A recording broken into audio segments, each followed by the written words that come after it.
Hello, dears. Welcome back. Today, you are going to learn about yet another compound of nonmetal in this lesson. In this video, you will learn about the sulfuric acid and its uses, industrial preparation of sulfuric acid, its physical and chemical properties, and identification of sulfate salt. So let's begin. Sulfuric acid, known as king of chemicals, is a chemical of utmost importance in all industries. Now let's learn about the various uses of sulfuric acid. Sulfuric acid is used in almost all industries.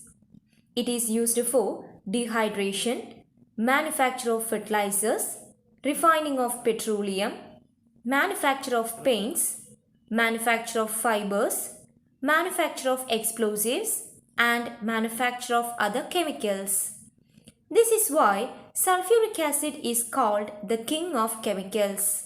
Now let us learn about the industrial preparation of sulfuric acid. Sulfuric acid is industrially prepared by the contact process. There are different stages in this process. Let's learn one by one. In the first stage, sulfur, the raw material, is burnt in oxygen to produce sulfur dioxide. The sulfur dioxide is allowed to combine with oxygen in the presence of vanadium pentoxide as a catalyst at a temperature 450 degrees Celsius to produce sulfur trioxide. In the third stage, sulfur trioxide dissolves in concentrated sulfuric acid to form a product called oleum, H2S2O7. This oleum dissolves in water to form sulfuric acid. So, dear children, this is how sulfuric acid is produced from the raw material sulfur. Let's analyze the contact process once again. Sulfur burnt in oxygen to produce sulfur dioxide. Sulfur dioxide reacts with oxygen and forms sulfur trioxide in the presence of a catalyst, vanadium pentoxide. Sulfur trioxide dissolves in sulfuric acid to form oleum. Oleum reacts with water and forms sulfuric acid. The sulfuric acid can also be formed by the direct dissolution of sulfur trioxide in water. But still, sulfur trioxide is not directly dissolved in water. What may be the reason? Let me tell you, the dissolution of sulfur trioxide in water is an exothermic process. It may turn the sulfuric acid initially formed into fine fog-like particles. These fog-like particles are also known as smog, which will hinder further dissolution. Hence, sulfur trioxide is not directly dissolved in water. Did you understand? If so, could you complete this flowchart? Do it in your textbook. Now let's learn about some of the physical properties of sulfuric acid. Sulfuric acid is a colorless liquid. Its viscosity is comparatively high. It is highly corrosive in nature. Telling about its density, it is denser than water, but it dissolves quickly in water. Let's analyze the physical properties once again. Colorless liquid, comparatively high viscosity, highly corrosive in nature, denser than water, and dissolves readily in water. Now shall we analyze some of the chemical properties of sulfuric acid? Dear students, from the physical properties of sulfuric acid, now you got an idea about the solubility of acid in water, right? Sulfuric acid reacts with water and liberates heat.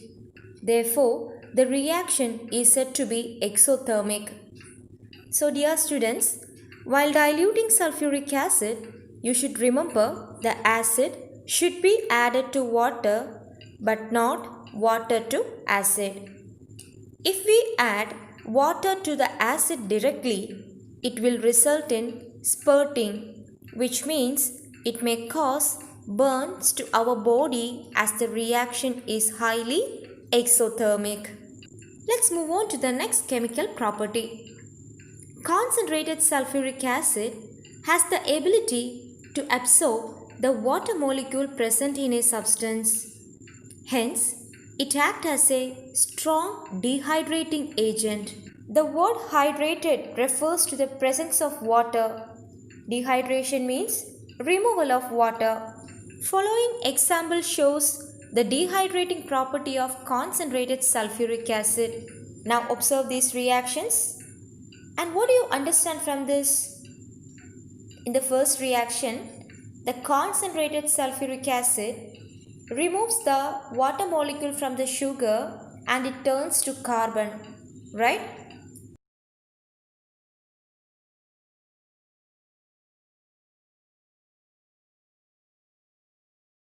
Similarly, it absorbs the water molecule from the copper sulfate and it becomes an anhydride copper sulfate crystals.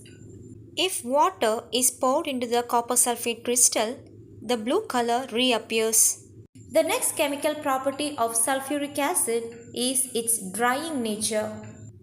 Concentrated sulfuric acid not only acts as a dehydrating agent but also a good drying agent. Let's define about these drying agents. Drying agents are substances which are capable of absorbing the moisture present in a substance. Therefore, it is used for the preparation of chlorine, sulfur dioxide and HCl. Alright children, let me ask you a question. Don't you remember the laboratory preparation of ammonia? There, we learnt about a drying agent which used to remove the moisture present in ammonia. What was that substance? Exactly, it was quicklime, right? But in the preparation of ammonia, why is concentrated sulfuric acid not used as a drying agent? Could you tell me? Let me tell you. You know that ammonia is basic in nature. So what happens when an acid reacts with a base? Absolutely.